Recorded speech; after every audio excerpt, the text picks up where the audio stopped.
بسم اللہ الرحمن الرحیم الحمد للہ وکفی والصلاة والسلام علی عبادہ الذین اصطفی اما بعد۔ پشاور سے دوست محمد بھائی نے پوچھا ہے کہ اگر والدین اپنی زندگی میں بچوں کے درمیان جائیداد تقسیم کرنا چاہتے ہوں تو کیا بیٹوں اور بیٹیوں کے درمیان برابر تقسیم کیا جائے گا؟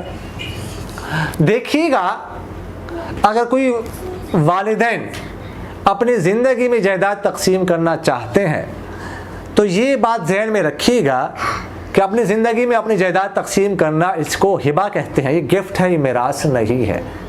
میراث کا تعلق دنیا سے چلے جانے کے بعد ہوتا ہے۔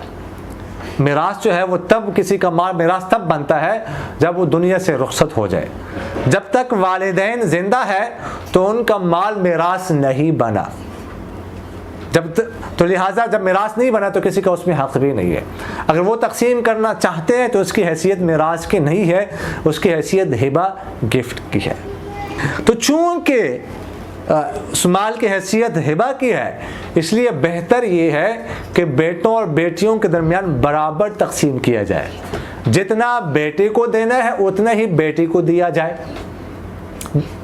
برابری کی جائے، بہتر یہی ہے۔ چونکہ ہبہ ہے، گفٹ ہے، تو اس لیے برابر ہونا چاہیے، میراث تو ہے نہیں۔ البتہ جو میراث کا طریقہ ہے، یعنی جتنا بیٹے کو دینا ہے اس کا آدھا بیٹی کو دیا جائے، یعنی بالفاظ دیگر جتنا 2 بیٹیوں کو دینا ہے اتنا ایک بیٹے کو دیا جائے، تو یہ اصول بھی اپنایا جا سکتا ہے، اس پر بھی عمل کیا جا سکتا ہے، یہ بھی اپنا سکتے ہیں۔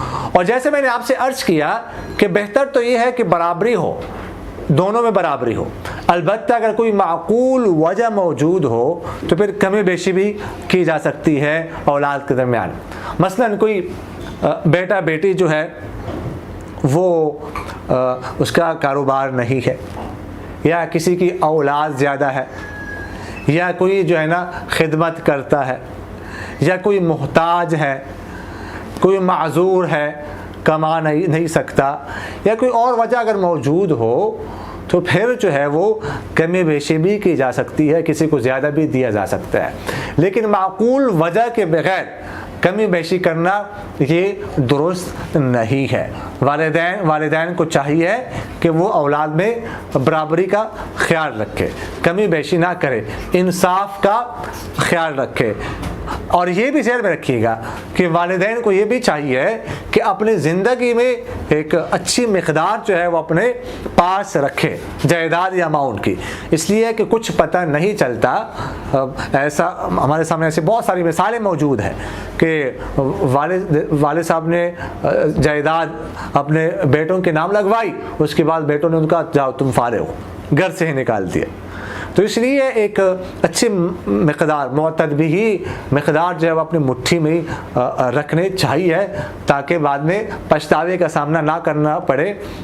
آنے والے حالات کا کچھ نہیں پتہ چلتا، کچھ بھی ہو سکتا ہے، تو اس بات کا جو ہے وہ خیال رکھنا چاہیے۔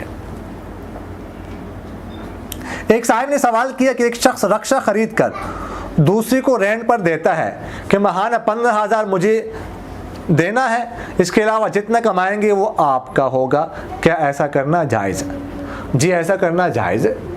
جب اس نے اجرت اس کی متعین کر دی، کہ کرایہ متعین کر دیا کہ 15,000 مجھے دینا ہے، تو اب اجرت جو ہے اس کی معلوم ہو گئی، اب 15,000 اس کو دے گا، باقی اس کی مرضی ہے، اپنے لیے 1000 کم، جتنا کما سکتا ہے، جتنی زیادہ محنت کرے گا اتنا زیادہ اللہ تعالیٰ اس کو دے گا، تو یہ صورت جائز ہے، اس میں کوئی حرج نہیں ہے۔ برادر معزز محمد ادریس صاحب نے پوچھا ہے کہ کیا قرآن کو زبانی یعنی ناظر کے بغیر بنا وضو کے پڑھ سکتے ہیں، اور کیا کوئی بھی ذکر بغیر وضو کے کر سکتے ہیں؟ قرآن پاک کو اگر کوئی زبانی پڑھتا ہو، زبانی پڑھنے ہاتھ نہیں لگاتا، یا دیکھ کر پڑھتا ہے لیکن ہاتھ نہیں لگاتا، تو بغیر وضو کے پڑھ سکتا ہے۔ اصل مسئلہ جو ہے وہ وضو کے بغیر قرآن پاک کو ہاتھ لگانے کا ہے، تو وضو کے بغیر قرآن پاک کو ہاتھ لگانا یہ جائز نہیں ہے۔ باقی تلاوت جو ہے وہ وضو کے بغیر کر سکتے ہیں، البتہ جنابت کی حالت میں نہیں کر سکتے۔ باقی جو ذکر و اذکار ہیں اس کے علاوہ وہ تو کسی بھی حالت میں یعنی وضو کے بغیر بھی کر سکتے ہیں اور جنابت کی حالت میں بھی کر سکتے ہیں، اس میں کوئی حرج نہیں ہے۔